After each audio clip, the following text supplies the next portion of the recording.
vais vous parler, toujours dans cette veillée, si on peut dire, du mardi 21 octobre, enfin nous sommes presque le 22 octobre maintenant. Je vais vous parler de mes travaux de traduction. D'ailleurs, j'ai souvent été attiré par les traductrices. J'ai eu 2 femmes dans ma vie qui étaient traductrices. Et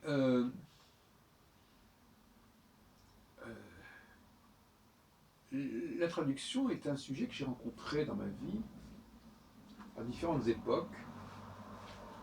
D'abord parce que tout simplement j'ai traduit en 1977, j'ai publié la traduction d'un traité d'Abraham Ibn Ezra de l'hébreu. J'ai également publié la traduction du XIIIe siècle en ancien français. Donc c'est une édition Retz avec une préface de Georges Vaïda. Donc on peut dire que je suis traducteur parmi d'autres activités que j'ai pu avoir. Et en 1993, j'ai fait une communication à Jérusalem sur les traductions, je crois que c'est ça, sur la traduction, les traductions latines par Pietro d'Abano du traité d'Abraham Ibn Ezra, notamment, je crois, du Réchit Rochma, à moins que ce soit le Sefer Amim. Et je disais que les traductions latines n'étaient pas forcément issues de l'hébreu, mais étaient passées par le français. Autrement dit, on aurait traduit le français en latin et non pas l'hébreu en latin, en nous servant de traduction française de l'hébreu. Et j'en donnais que pour exemple un contresens typique où le latin traduisait, je crois, masculin par mauvais, ou ce soit l'inverse, parce que justement en français, le mâle, c'est à la fois ce qui est masculin et mauvais. Alors qu'en hébreu, ça n'a absolument aucun rapport. Donc c'est des erreurs qui n'existent que dans la langue, que par rapport à un original français. Alors, en 1981, j'avais publié déjà un travail sur les traductions anglaises d'un traité d'astrologie de 1550 du médecin toulousain Auger Ferrier à l'université de Lille 3 sous la direction d'André Joly, qui restait inédit, je vois peut-être que c'est paru sur internet, je ne sais plus. Et je montrais à quel point les traducteurs qui allaient du français vers l'anglais généralement se cassaient pas trop la tête et reprenaient chaque fois que le mot français existait en anglais, du fait des emprunts massifs, eh bien, ils reprenaient le mot, l'équivalent français de l'anglais. Ce qui montrait bien que pour eux, c'était vraiment deux langues jumelles. Dans l'autre sens, ça a dû exister au fait, mais enfin, vous savez que pendant très longtemps, on traduisait beaucoup plus de l'anglais vers le français, du français vers l'anglais, que de l'anglais vers le français, pour des raisons diverses. Et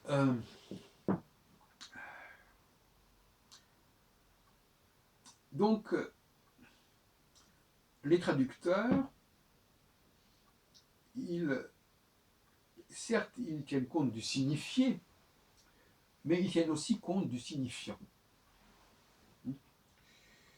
Il faudrait étudier les statistiques il faudrait faire des statistiques sur ce sujet, mais quand on traduit d'une langue à une autre et que ces deux langues ont un vocabulaire commun, eh bien, on doit le retrouver dans la traduction.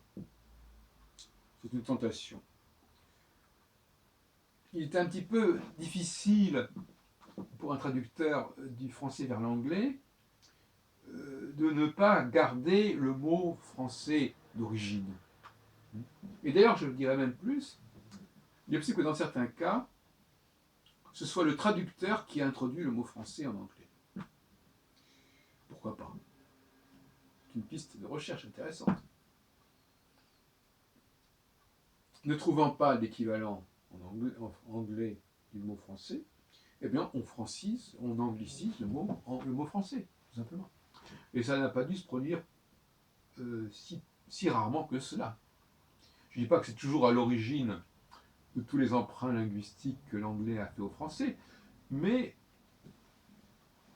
c'est une piste à explorer un peu plus sérieusement. Alors, j'en ai parlé aussi dans mon travail sur les protocoles des sages de Sion, si je me souviens bien, dans cet ouvrage-là, paru en 2002, il y a 12 ans, La réactionnisme et Salvatore, tournant du XXe siècle, concernant la question du fameux plagiat que les protocoles des sages de Sion auraient réalisé par rapport à Maurice Joly et au dialogue qui serait paru sous le Second Empire. Et la question que je me posais, c'était de savoir si le russe avait emprunté pour se faire la version française ou une version allemande de ce texte de Joly. Et je crois avoir montré, mais c'est quand même assez ancien, et je n'ai pas l'intention de revérifier, mais c'est simplement une question de méthodologie que je voudrais exposer ici. Je crois avoir montré que, vu que le russe aussi empruntait beaucoup au français, on a aussi, l'allemand emprunte au français, le russe emprunte au français, l'anglais aussi, et donc par conséquent, dans certains cas, on pouvait se demander si c'était pas plutôt des expressions de la traduction allemande du français qui se retrouveraient en russe et non pas directement un passage du français directement vers le russe. Tout comme tout à l'heure on parlait du fait que peut-être que ce n'était pas passé directement de l'hébreu vers le latin, mais en passant par le français. Voilà un certain nombre de recherches qu'on peut faire qui permettent comme cela de suivre le cheminement, la genèse d'une œuvre, en montrant l'utilisation de certains mots, la récurrence de certains mots d'une langue à une autre, qui relèvent d'une sorte de plagiat, non pas au niveau du signifié, encore une fois, mais plutôt au niveau du signifiant, ou ce qu'on pourrait appeler un double plagiat éventuellement.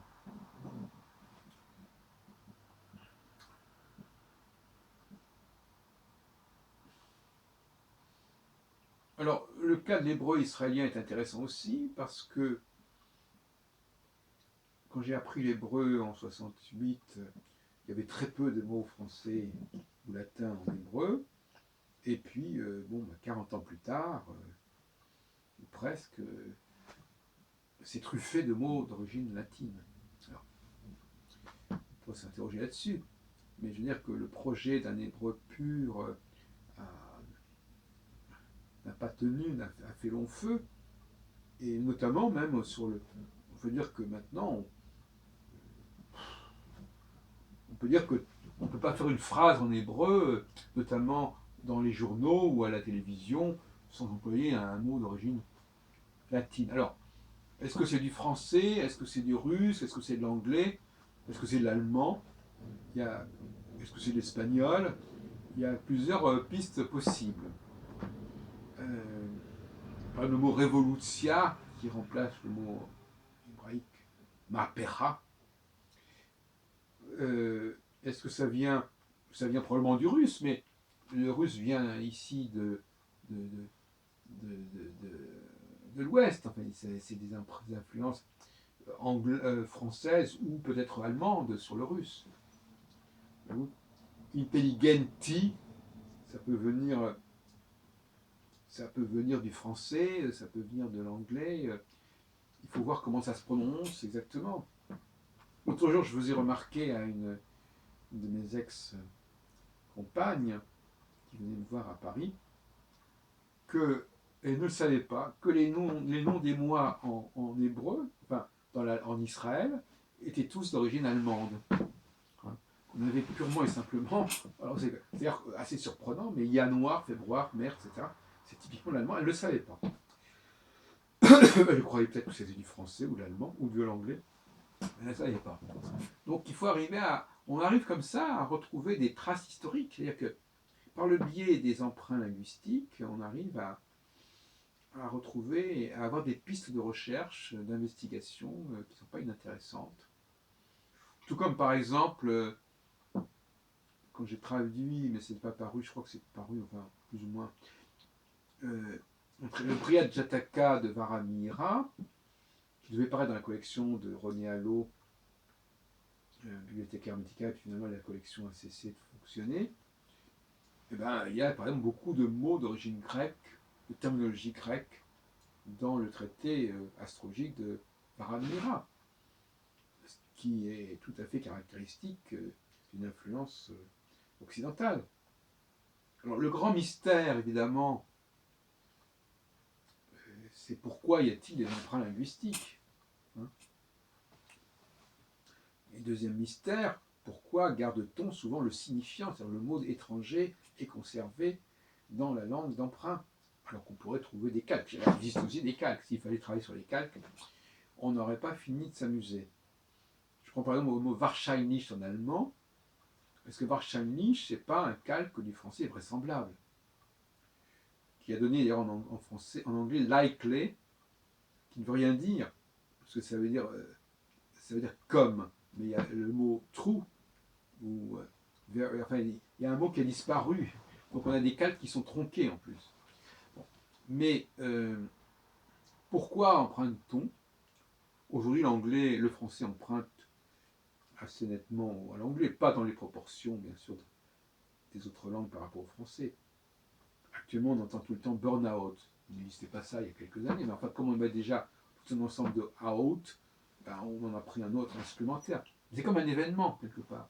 C'est pas si fréquent que ça, les nouveaux mots français en anglais. Les nouveaux mots anglais en français, il n'y en a pas tant que ça. D'ailleurs, il faut reconnaître que le français, avec son verlan, a échappé à ce genre de problème, avec son rap, son verlan. On est resté en France, quitte à inventer des mots comme meuf, keuf, teuf, etc.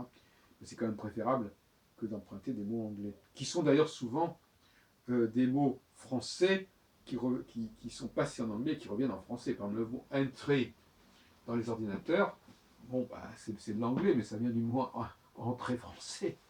Donc, les dégâts sont assez faibles finalement quand on parle de l'influence de l'anglais sur le français aujourd'hui, puisque c'est dans 80% des cas des mots d'origine française qui reviennent en français avec des connotations un peu nouvelles. Bon.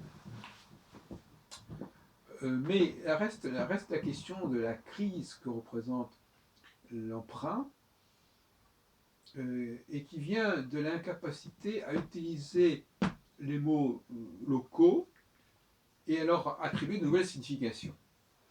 Et ça, c'est un blocage. À partir du moment où on ne peut pas changer ou élargir la signification d'un mot, ben, on n'a pas d'autre choix que d'emprunter. Donc c'est la preuve d'un manque de consensus du collectif en question. Plus on a une collectivité qui peut avancer ensemble, qui trouve un consensus, moins le risque d'emprunt linguistique se développe.